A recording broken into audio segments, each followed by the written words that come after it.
What is going on, you guys? Welcome back to the channel. Today we're gonna work on the Flip RX. Now I don't know if I explained it in the last video. I guess we're gonna call it the Flip RX because it's a car we are building to flip. I believe the last video you guys saw was Alex's DB1. We swapped in a GSR. We took the LS out of it. It ran well, but it was kind of retired. Like, no, it was pretty retired. So we swapped in the GSR, we got it running, and we went out to eat the rest of the night. Now his car is going to be coming here in a couple of weeks. We're going to be building all of the downpipe, the dump tubes, the charge pipes and everything for his car to go boost. Right now he's just driving it all motor to make sure everything's all good and dandy, and gathering a couple more things before we are ready to do so. So my workload for today is pretty much all of the suspension components for this car. We're not going to go too crazy with it, but I've actually been waiting for the wheel bearings and hubs to show up. They finally did, after, you know, being pushed back. I don't know what it is, but Rock Auto pushed back this order for some reason. Everything else has came, you know, in a timely manner, but this one took a little longer. So we got two SI hubs. These are 26 spline CRX hubs, and we have the wheel bearings to go with them right here. We have a pair of those, and we're going to be swapping this into the spindle that originally came off of this car. I already got them all pressed out the other day, and the reason why I'm doing that is because HF are 23 spline. They don't fit B-series axles, so we are switching them over to 26s. That way we can use those spindles to swap onto the one that's on the car. We'll explain when we get to it, but first things first, let's press them in.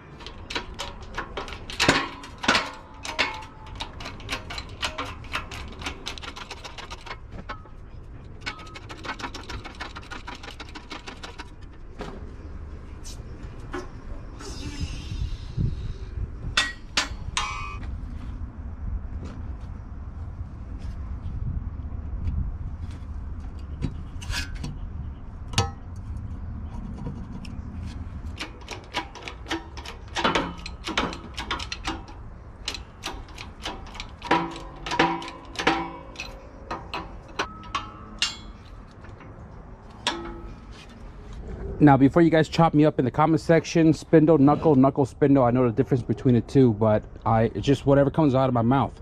So we got both hubs and wheel bearing installed, and these suckers are ready to be installed into the car. Now I am going to use the same rotors. They aren't warped, it's just sat for a long time, which is why they're kind of rusted, but we're going to use that with the HF calipers right here. I don't know what happened to one of the pads. There's 3 out of 4, so probably ought to get new pads for that. So I'm gonna go ahead and get the car jacked up in the front, situate the front suspension first, and then we'll talk about the back. So this car has DA front knuckles and brake setup. This is like the 10.3 or 10.2 inch rotor, bigger caliper, and this car has the rear DA trailing arm as well, but it doesn't have any rotor, it doesn't have any caliper, no hardware, no brackets, no e-brake cable. It's just bare back there, no trailing arm bushing, and the car still retains an HF master and booster. So for me, to save time and cost, I mean, to some of you guys I'm a cheap ass, but to save time and cost, I'm removing all of the DA components because we are still using the master and booster from the HF, and we're drag racing. We're not putting this thing on the course where a bigger brake setup would do it good, but we're taking the DA stuff out of it to put the HF stuff back in, because like I said, the booster, the master, the prop valve is all set up for the HF brake setup. I noticed that this car has a brand new rack and pinion, new outer rods. I'm almost certain that the inside are new as well. This is new, not torn, and it has bushings here, but I don't know why the sway bar is on the bottom. I'm not even sure if this is OEM. I'm gonna do this one step at a time, guys. So we're gonna remove the spindle, the tie rod, which has no nut in it, get this sucker off, get that sucker on.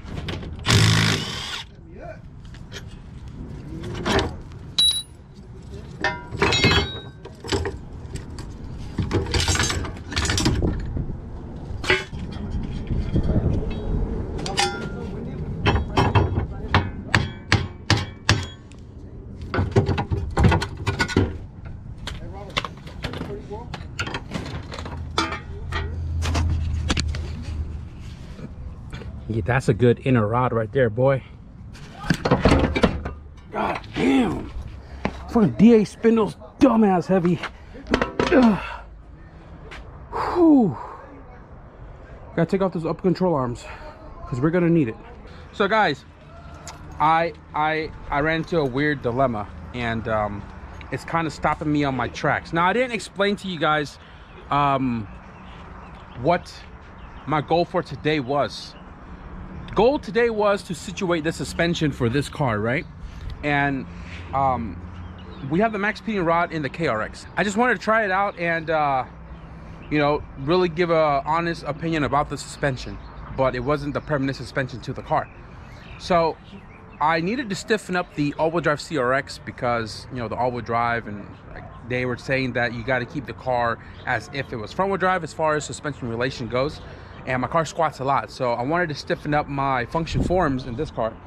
And I was like, you know what, I do complain about the skunk tubes and the KRX being a little too stiff. So I was like, all right, well, my CRX, the all-wheel drive, is a comfortable car for the street, but I don't drive it as often. So I was thinking of taking a function form from this car, put it in the KRX over there, take the max pitting suspension for this car, and then take the skunk 2 from the KRX that's in the garage and put it in this car. Then it'll be stiff and I don't have to tweak my suspension. But my dilemma is I got both knuckles installed on the car, right? And these are aftermarket hubs, obviously from Rock Auto. I chose like the medium, I guess. There's like prices of cheap to expensive. I kind of chose one right in the middle. I didn't look at any reviews or anything like that, so I just bought them. They pressed in perfect. They're nice and firm like they're supposed to be. My problem is I went to go install the rotor. Now, these are the SI rotor, DX, right? Not standard, not HF. I dug it out because the HF rotor does not fit over the hub. I mean, sorry, I take that back. It fits over the hub, but it doesn't seat all the way because of, like, I don't know, might be the rust, or it might be this extra lip, but it does not sit flush. So I dug out my SI, which are 9.5-inch rotor. These are like 9.2, 9.5, or this is 9.5, or 9.2 and 9. This is smaller. So I took my SI and I stuck it on here. So my mistake, the HF rotor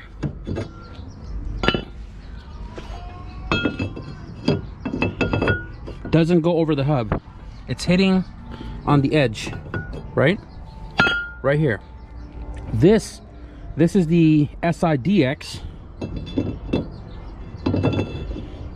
and they fit, but it doesn't sit flush because I believe that extra lip right there, I could be wrong, but it doesn't sit flush. So I grabbed my brand new rotors right here, and this doesn't even fit over the hub at all, right? But it fits to the OEM hub right here perfectly fine. So this kind of stopped me on my tracks because not sure what I want to do here. I don't want to buy another set of rotors and they don't work. I'm also thinking about shaving down this right here with a flap disc, just run it through until the rotor fits, or at least until this rotor fits. So if I can get this rotor to fit over that hub, I'll order new rotors for this car. They're really cheap off of eBay, nothing fancy. It's sketchy as hell, but we're almost there. This is the HF rotor.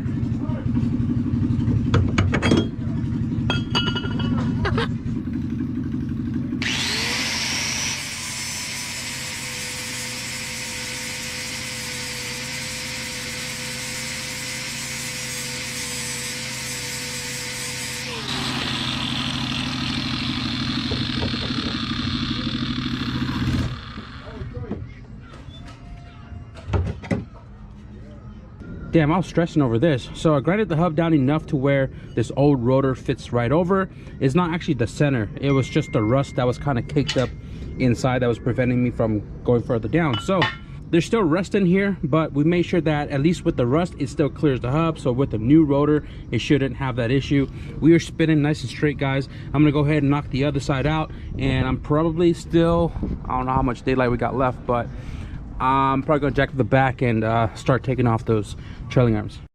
All right, guys, so let's get y'all caught up real quick. Yesterday we situated the front hub and got the HF rotor to fit.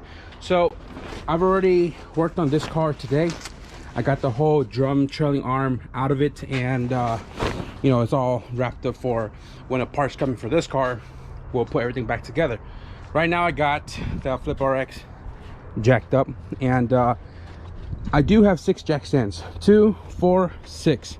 I don't have any more jack stands. So right now it is still unsafe, but I have the jack over there. I got both wheels under the car. Got a big old chunk of wood with a stock jack, kind of acting like a jack stand, just for me to get underneath here to do the cables. I'm gonna take off the DA trailing arm. You guys can see no rotor, no caliper. It's got the braking line, and I believe this is the DA cable already inside the car.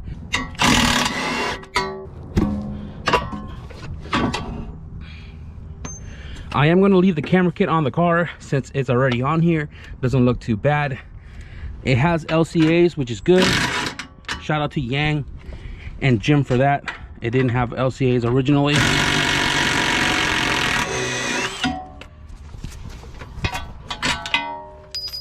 What I can tell you, it has a mandrel bent exhaust. No crush, mild steel, or aluminized mild steel. This might even be like a True Benz exhaust or something, or Speed Factory. It's all mandrel, which is awesome. But what we're doing with this car, I don't think we're gonna need an exhaust system. So I'm probably, oh, it's a bungee cord holding it up there. I'm gonna pull the exhaust off because it is one piece.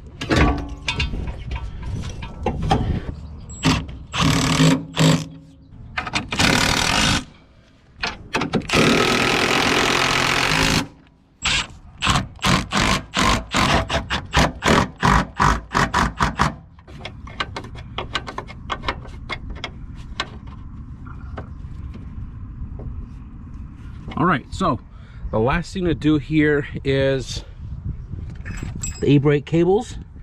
Goes inside. Once we get the cable up, we'll knock the other side out, guys, and then we'll start on the suspension stuff.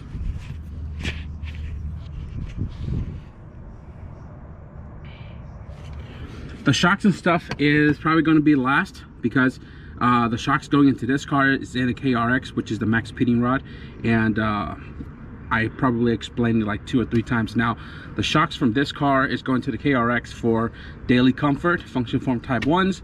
The stiffer skunk 2 that came off the KRX is going to go into this car because I need to stiffen this car up because of the all-wheel drive and so on and so forth. So I'm going to do this cable real quick, knock out the other side, and then we'll start swapping all the suspension. So because all my jack stands are being used, I had to like prop the car up so I can use my jack, and I'm jacking up the car one side at a time. This is going to take some time because of having to do it one at a time without jack stands and keeping my legs from not going underneath the car. I'm doing my suspension one by one here, guys. So on my car I have function form type 1. This is like the very first type 1s. I've had this suspension right here for like 10 years. Well, it was on my sedan first, then it was on my wagon, then it went on my CRX. So you can see not a lot of preload. I can actually turn the whole spring inside of this, right? And this one pretty stiff, pretty firm, and I used to complain a lot about my CRX being ultra stiff and you know, hurting my back with the bucket seat and all that. So we're going to be swapping this into this car. I think this is a little bit lower. I was looking at some pictures of the KRX and the car is a little bit lower. I might want to raise it up a few notch because I'm going to be running bigger tires at the track, and I want to make sure it clears. So all I'm going to do is, like I said, adjust it accordingly. I'm going to swap these out one by one. Skunk 2 in there, function form in there, max pitting rod in here. So let me show you guys a preloaded and not preloaded suspension. Right now this wheel is suspended in the air, and if you look, we are at about 2 1/8, right? And this is the Skunk 2 side. So I'm gonna go jack up the other side with the function form and show you guys the massive gap That one has.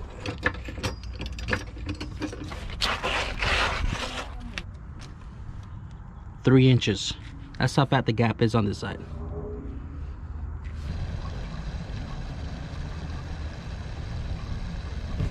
Mom drove her van until it literally had no gas.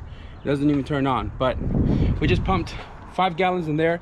I drove this car to the gas station, and it's it's got my complaint from the CRX. It's pretty stiff, so hopefully that's good for the track. But the car is a little bit lower than before. I won't know until I try the other tire on to know if I need to raise it up a little bit or not, but it drives fine. So now I'm gonna move the KRX right here and swap the suspensions. To tell you guys the truth, I am pretty tired. So Steven just left, and I just buttoned up, taking the suspension off of the KRX, and the max speeding stuff is right here. The car needs a lot of adjustment because it is looking 4x4, but we'll probably do that later. Right now I want to get the rear suspension on this car so we can get it back onto the ground. And right now, before we do that, I am going to preload the suspension because this is a car going down to 1320. I do want it to be stiff, and we could adjust the dampening to stiff, but I want to try to preload it as much as I can. I think the rear, I'm going to leave the height alone. The front, I'm probably going to bring it down a smidge, but I'm going to preload it real quick, and then we're going to install the rear. We're not going to do the front because we don't have any of the suspension stuff for the front. No rotors, no calipers, traction bar, all that stuff. The car's going to be on jack stand in the front, but I do want to get the rear down. So let's knock that out real quick.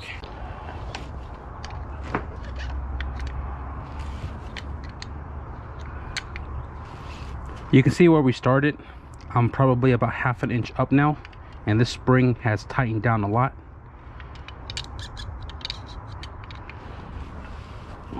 I think that should be good enough. We still got 12 clicks on the dampening, so if it's not stiffened up, we can always turn the knob. Now to measure this and match it on the other side.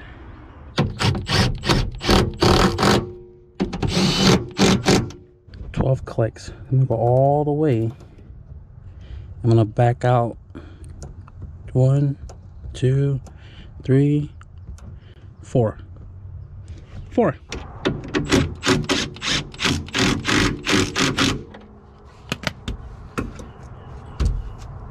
One, two, three, cuatro. All right. And because this is a race car, we don't need mud flaps. We don't want to have the front ones anyways.